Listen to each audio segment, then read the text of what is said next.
Hey guys, it's John on Swell. Just wanted to do a gear review of a lot of the spearfishing stuff we use and a lot of the stuff that works great for us in the Bahamas, specifically our pole spears, our slip tips, our dive fins, our float lines, some safety equipment that we use, and masks, weight belts, knives.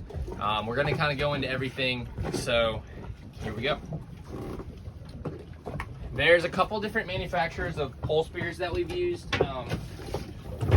Noretic makes some really good stuff, really strong stuff, and so does Red Tide Spearfishing. So this is a Red Tide carbon fiber spear.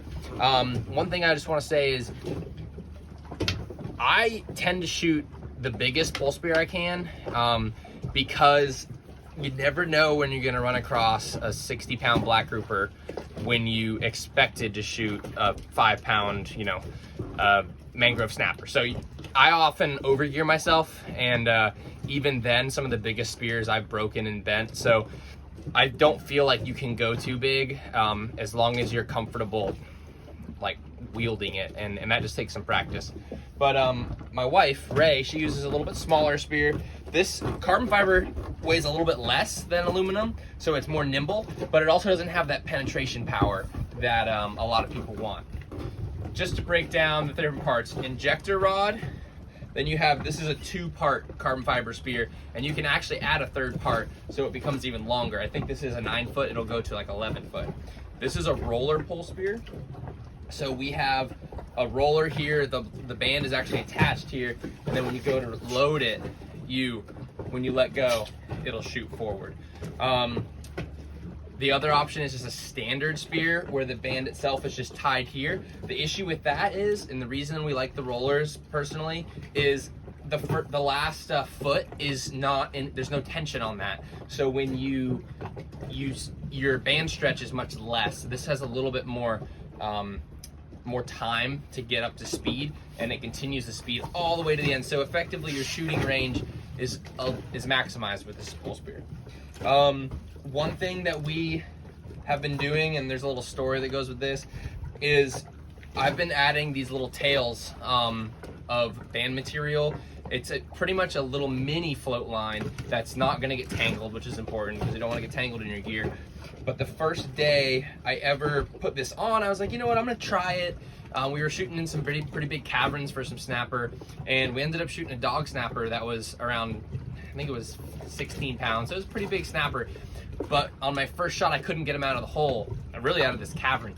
And so he went way back in there, and there was all these different routes he could have taken. And I did, like on my second dive, after I breathed up and after Ray had dove to look for him, I just see the tail of this thing around the corner, just like flickering, because he was going crazy around the corner, but I could only see this, and I would have probably lost all of my gear if I didn't have this little extra, 6-foot extension. And so we've been diving with it ever since. There isn't really a downside. Another benefit is if you ended up dropping your spear on the ground, this is just gonna float up. It makes it way easier to find your gear if you drop it. And sometimes when I'm like getting the spear ready, or if I'm like helping a friend with a fish, I'll just hang on to this and let the whole spear go down. So I like using it. It also makes it really easy to clip right onto a float line. It's almost like you're practicing for a float line all the time, which is a good habit to be in. So I want to talk, so this is a Red Tide spear. This is a Noretic spear. Noretic also makes carbon fiber spears, but this aluminum one is super beefy. The weight of it probably weighs twice as much, which is gonna give you so much more momentum as it's hitting a grouper. I mean, it's crazy, like some of these big fish, they just laugh at you when you shoot them. Like you try to hit them in the face or in the gill plate, and it just bounces right off. You need that penetration power, and that also is important to have a sharp slip tip. So I'll talk about that in a second too. But yeah, this aluminum spear is great. Sometimes the carbon fiber spears tend to snap rather than bend, so aluminum's nice for that. I don't know, the jury's still out. You're gonna spend a lot of money though on a carbon fiber spear, upwards of $400.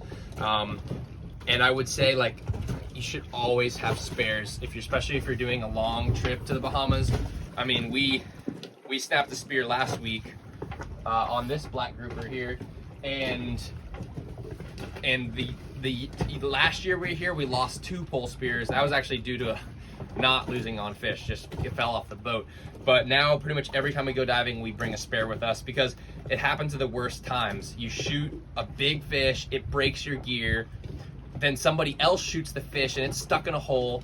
But now both spears are gone. Like, one broke, the other one is attached to the fish, and you don't have a third spear because you didn't bring it. And so it's just, there's really no, you should pretty much always bring an extra spear.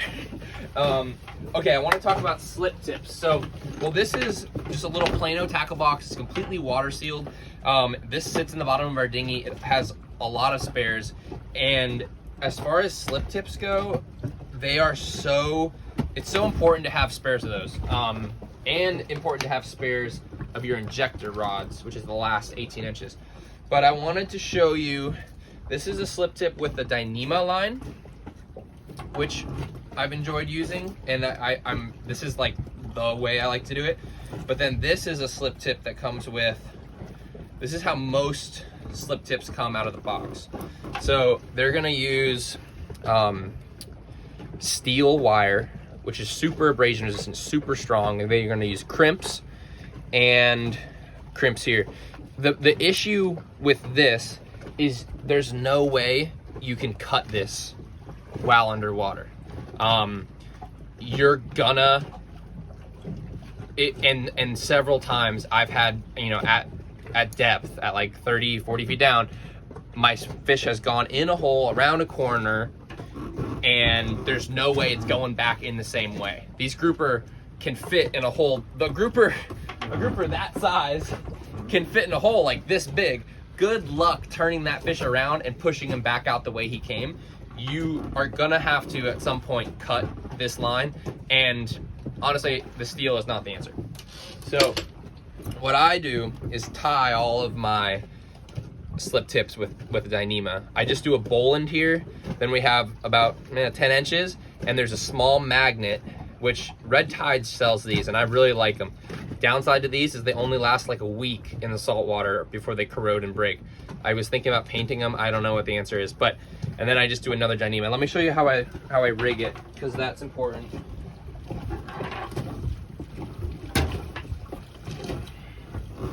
With the magnet, you do not have to do any rubber bands. So first the loop goes on, then you slide it through this loop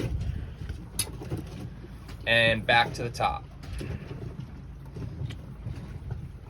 And then the magnet clicks on right there. Click, click, click. It's just enough resistance that when the fish pulls, it's gonna come off very easily.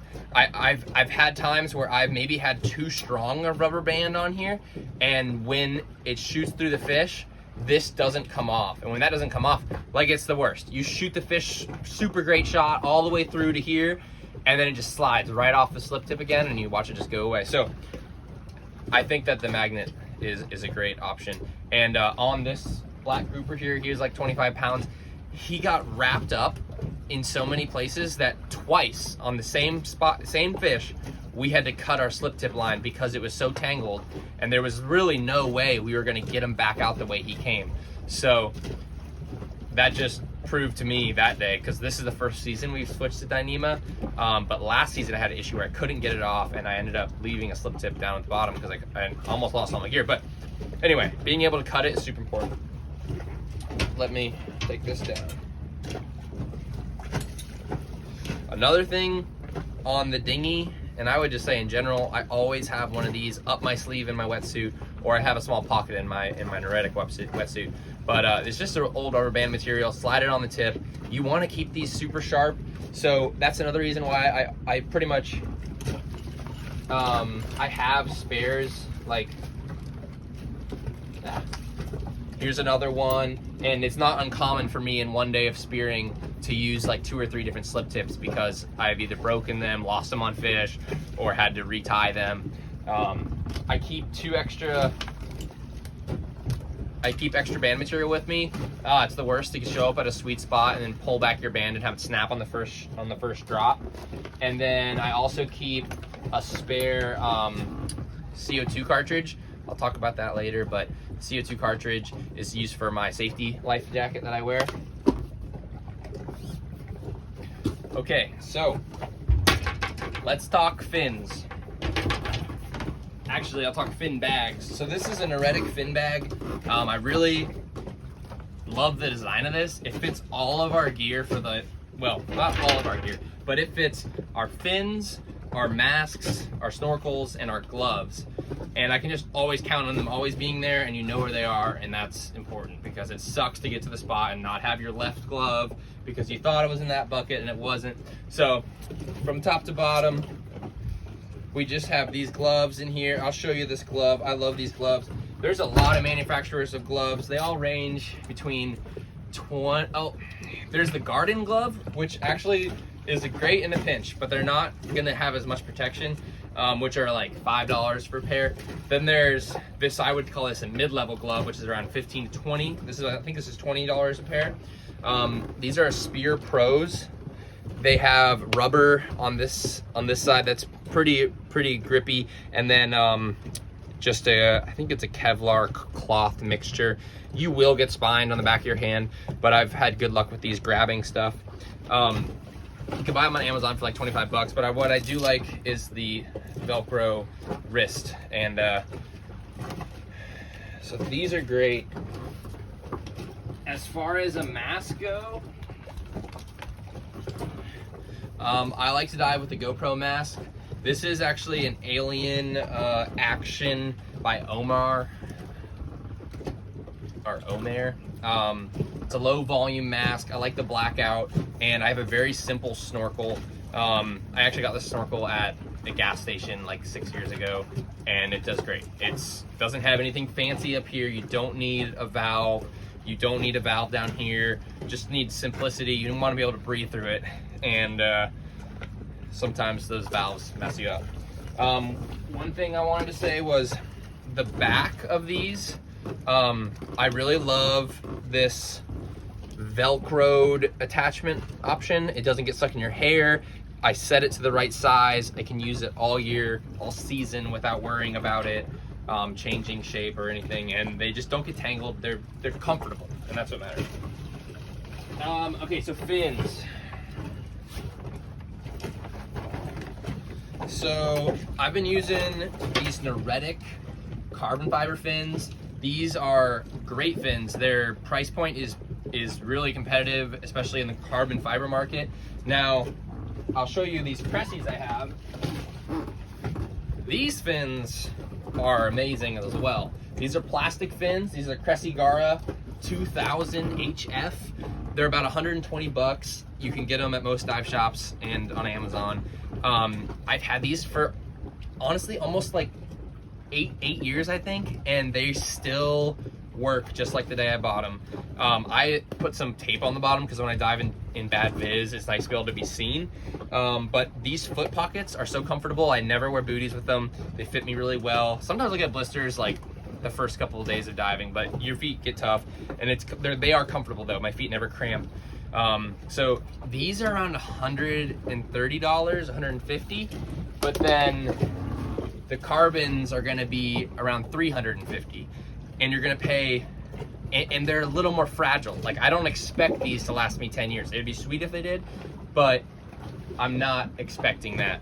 I have these Neptonics Featherlight foot pockets.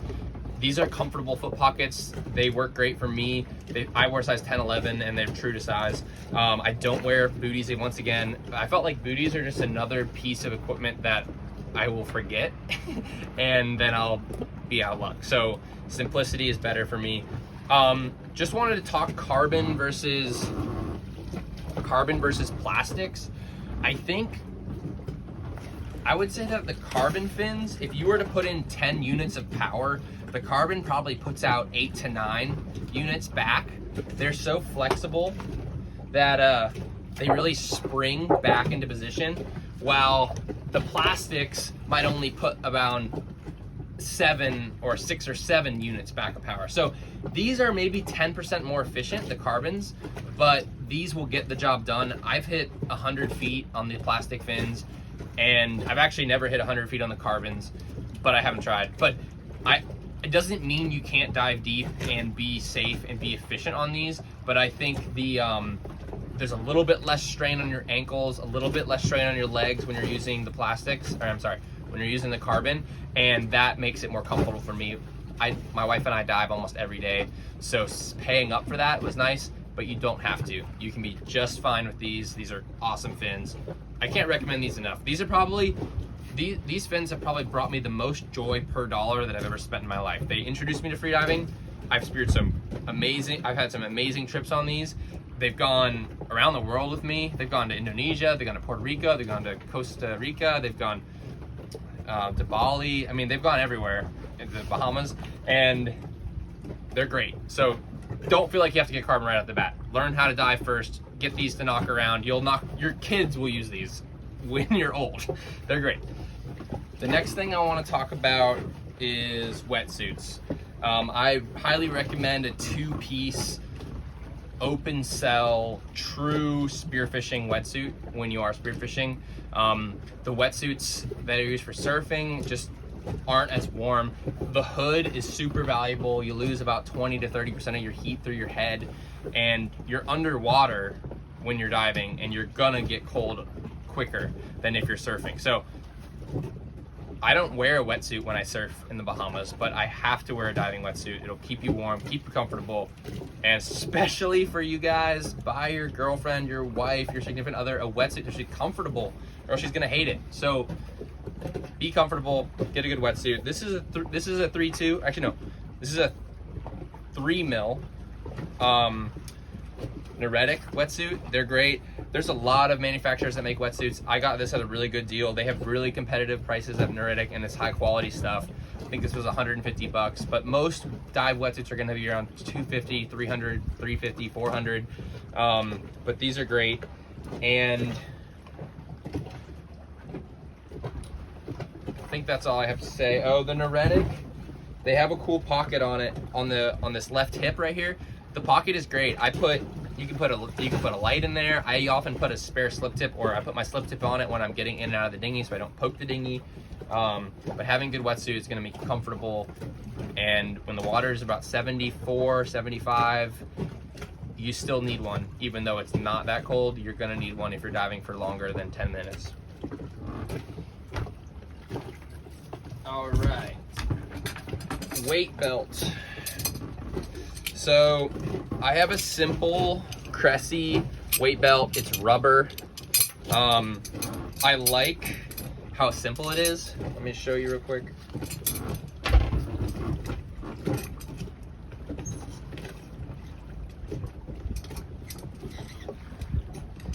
The buckle is simple. Some buckles, some weight belts have a piece of metal that goes through a bunch of loops. So this has an infinite amount of adjustment, but if you ever need to ditch it, you can just pull like this and it'll just fall off. And that is super valuable if you got tangled with your weight belt, if you felt like you were overweighted, couldn't get back to the bottom, couldn't get back to the top. I have a Salvamar knife on my hip. Show you it. The thing about knives is the stronger the knife, the harder the steel, the more corrosion you're gonna have. So this, I use this every day. I'm stabbing really hard things like fish's skulls, and you need a really high, a high carbon. You need a very strong knife. So this knife does great. It will show some rust signs. I remember like a week after I bought this knife. It's not cheap. It's probably about 100 bucks. A week after I bought it, I called up Neptonics and was like, hey, I want to return this knife. There's some rust on it. And they're like, go ahead, return it. That's okay. But they're like, just so you know, they kind of explained how knives work. Like, the stronger it is, it's gonna rust, but it's not gonna be completely like unusable. And that's the exact case. This knife I've had for about 8 years, and it's I think it's the first knife I ever spent like more than 10 bucks on, and it's still working great today. I hit it with a Scotch-Brite pad every once in a while. I have to resharpen it every once in a while. But you need a good knife, especially for spearfishing, you want this point and you want some serrated edge. Because if you have to cut line while you're underwater, which is like cut your slip tip off because it's tangled and you're not going to get your gear back, you want a serrated edge. The holster, I don't know if you can see it. The holster is nice. It sits right here on my hip. Having the knife in the exact same spot every time is great.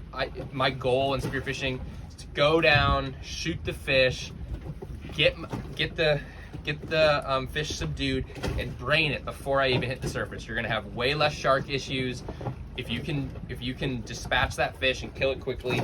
It's gonna be better for everybody involved. Another thing that I have is a flashlight on my hip. I like having it on my hip. Sometimes you're halfway through a dive, you don't even realize that you're gonna be looking at a hole until you're halfway down, and I know where this is. I can get it quickly. I don't have to always have it on my wrist. I can put it away when I'm diving or when I don't want it. Real quick, this is an Optonics dive light. I don't remember all the stats on it, but it's bright. It's really bright. It uses AAA batteries, which I like. I like that I can just easily replace the batteries because I can bring spare batteries with me on a trip and not have to worry about like bringing a charger and recharging it at sea. So this is expensive. This is around, I think it's around $100. So it's, and you know, you might lose it.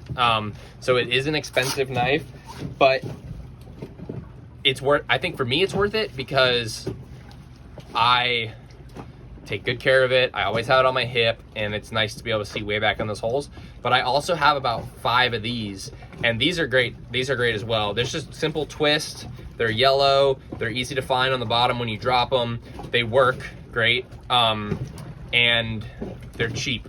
They're probably maybe the Neptonics one's probably 25 to 40% brighter, so it's a little bit better. But these are about $10, and the other one's about $100. So you can decide what you want. But these are great. These are great lights. So don't count these out.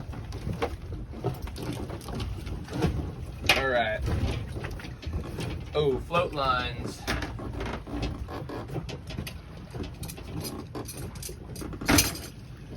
Oh, another thing that I carry with me is this is an Ocean Guardian Shark Shield. We fortunately haven't needed to use it all that much, but it is some peace of mind. If I ever hole up a grouper and there's a shark swimming laps around, you know, your worst fear is when you shoot a grouper or a fish. Well, first off, your worst fear is getting bit, but your second one is feeding the sharks your fish because you're training them. Literally, there are sharks in the Bahamas here that are so used to stealing fish from spear fishermen that when you drop the anchor, they show up and they're over your shoulder waiting for you to maim a fish so that they can come in and grab it. And that's a terrible habit for them to get into. And so it's almost like one of my highest priorities is when we're hunting is to kill the fish, dispatch it, get in the dinghy, and don't let the sharks get it, and don't train the sharks to associate humans with food. Unfortunately, a lot of dive charters all over the world, and especially in South Florida and the northern Bahamas, you can pay to dive with sharks. And what do? They feed the sharks. And it's a whole other topic. I really do not like shark dive excursions.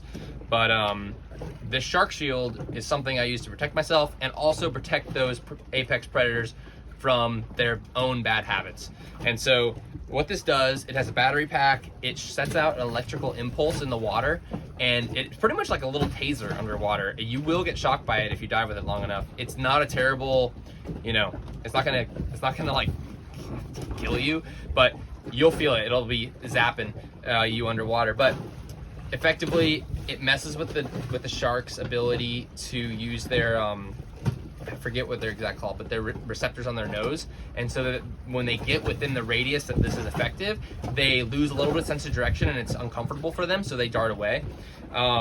It only has a range of use of like 10 to 15 feet, and honestly, if a shark gets within 10 to 15 feet of me, I'm pretty scared already.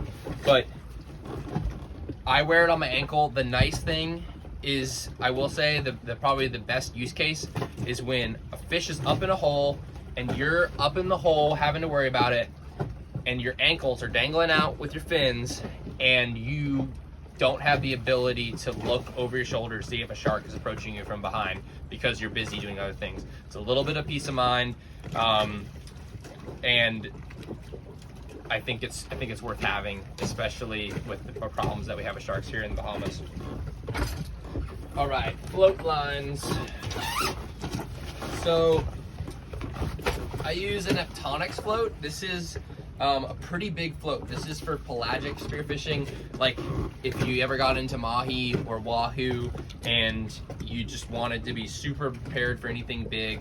I mean, I guess if you were getting to some real wahoo, you might want to get a hard float, but this is a pretty good float. It's worked great for me. It's nice that it's compact and I can fit in this bag. When I dive shallower, so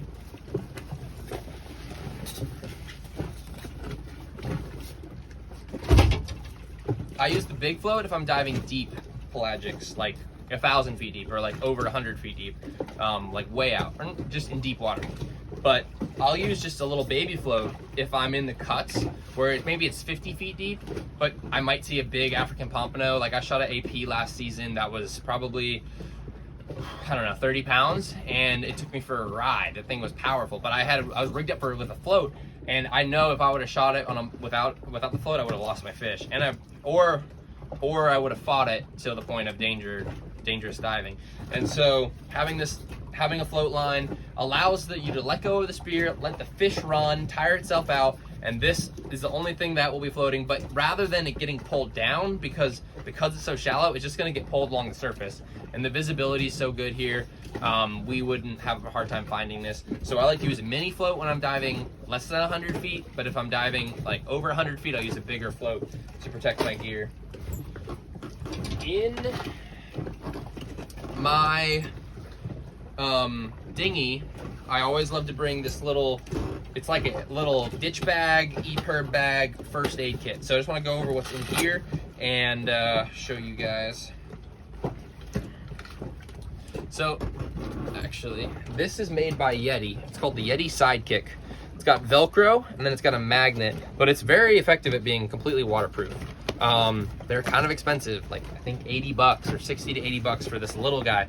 But for what I use it for, to protect some very valuable things that will, when you need them to work and not be soaking wet, it's worth it. There probably are other dry bag options, but the way I rig this is I have some button snaps, and I can actually stick this right on the side of my dinghy and the inside tube, and it just always lives there. So first thing, VHF radio. You never know when you're going to need it, but it's always good to have one. If you lost your power, VHF's like the best way to communicate out here. Another thing I have is a Garmin InReach. Because our dinghy on our sailboat is also like our life raft, this is also like a mini dish bag for the whole sailboat. So, and it's also great for diving. So Garmin InReach, this is the smallest version they have. It connects to an app on your phone and you can send text messages through it. It's great. This is actually a dive housing for it. So you could put this on your weight belt and go diving with it. Some people do that. They attach to their BCs when they're scuba diving. We just always keep it on the dinghy. It's really close to us. Tourniquet. If you ever got a situation with a shark or propeller injury, you're gonna want a tourniquet. You can use rubber bands on your spear gun, which is a really smart thing to do. I would use a tourniquet first, but if you didn't have one, I'd use the bands on your spear gun. And I have a clotting kit. It's just a sponge. Apparently it has some clotting factors that help you clot faster.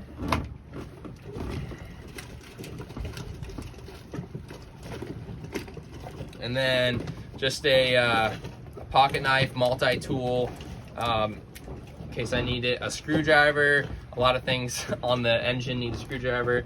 And then finally, a whistle. And one thing that I use for pretty much a lot of our dry bags is these little silica desiccant dehydrating packets. You can get like 500 of these, or no, not 500. You can get 100 of these on Amazon for like 10 bucks. They're pretty cheap, and I'll put them in these dry bags and also like into these Plano boxes, because any good dry bag is also a really good wet bag, and things will stay wet forever. And then it's not going to do what it's supposed to do. So having those little desiccant packages in there is a great idea. Oh, lastly, we talked about knives. So I love the Salvamar dive knife for everyday braining fish, but I really love the Spyderco knife. This is their H1 steel. This is a very simple knife, comes in a sheath. I have worn this on my weight belt, like on my dive belt right here. It's a little bit bulky and I don't need it for most days, but if you ever had to cut something, this serrated edge is so sharp. And this H1 steel is 100% corrosion resistant. Like there's no corrosion on this ever. So it's a great knife to just have in the boat at all times ready. Like last season we were running like 25 miles an hour and we got tangled in a fish net, and luckily we were in like a safe place, but I had to cut it off. And like if you've ever cut like a lot of line before, if you don't have a sharp knife, it is a pain. And these fish nets are made to like last forever. So having a sharp knife is super important, especially we do a lot of surfing with a dinghy. Worst case scenario is you get tangled up in something and there's a big surf coming, big wave coming, and you can't get out quickly. Having a sharp knife is super important, and it's also great for sailing. So I can't recommend these enough. Spyderco H1 steel knife. I think that's it, guys. The other thing I just want to say is if you're new to freediving and you're just like overwhelmed by all the gear, before you buy the gear, take a freediving course. Well, I guess you might need to buy the gear for the course, but before you do anything, take a course. Your instructor will tell you what he thinks you should buy. You can try out, maybe they have some different gear you can try out, but a freediving course is super important, especially out here in the Bahamas. You might be the only person that could save you or save your buddy, and it's not like you can just call the Coast Guard and they're going to be there in 5 minutes. You need to be on your A game. You need to, every day you leave, you need to pack extra fuel. You need to pack a tourniquet. You need to bring all the safety things that so that you know if my engine failed right now, I would be able, like, you just need to be ready for the worst all the times. And that goes with freediving safety, one up, one down, diving with a buddy all the time. We've had bad experiences with diving with people who don't know what they're doing, and like it's a lot of work to be everyone's safety and have the other people not be paying attention to you. So just be safe, take a course, and this gear can hopefully increase your safety, but the number one thing is you, and invest some money in yourself, because that's what's gonna matter in the end. Last thing. This is a Hyde Wingman inflatable life vest. I want to make sure that this is recording because I'm about to pull the ripcord on it. And if it's not recording, that'll be bad. All right, we're still recording. So this vest is really designed for paddleboarding. It's also designed for freediving. It has a pocket in the back that I actually add a couple pounds of weight to, which is nice because it's just another place to add a little bit of weight and not have it all be on a weight belt.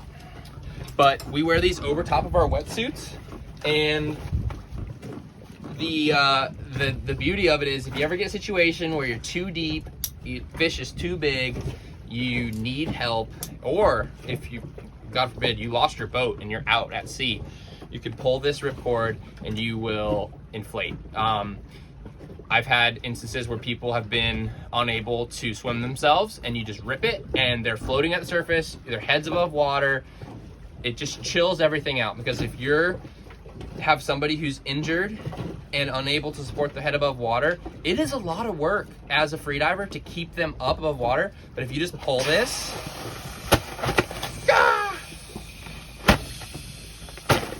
there it is. If you just pull this, you're gonna completely be floating above the water, and the safety is just increased so much. I really like the system. I think it's super valuable. I think it should be more common in freediving. There are some more complicated systems out there. Effectively, they have like dive watches and dive timers. This unit is about $150. I think those are closer to 1,000. But this is a great entry level point, and the little CO2 cartridges, you can carry a couple spares with you on hand so you can refill whenever you need it. But yeah, guys, dive safe.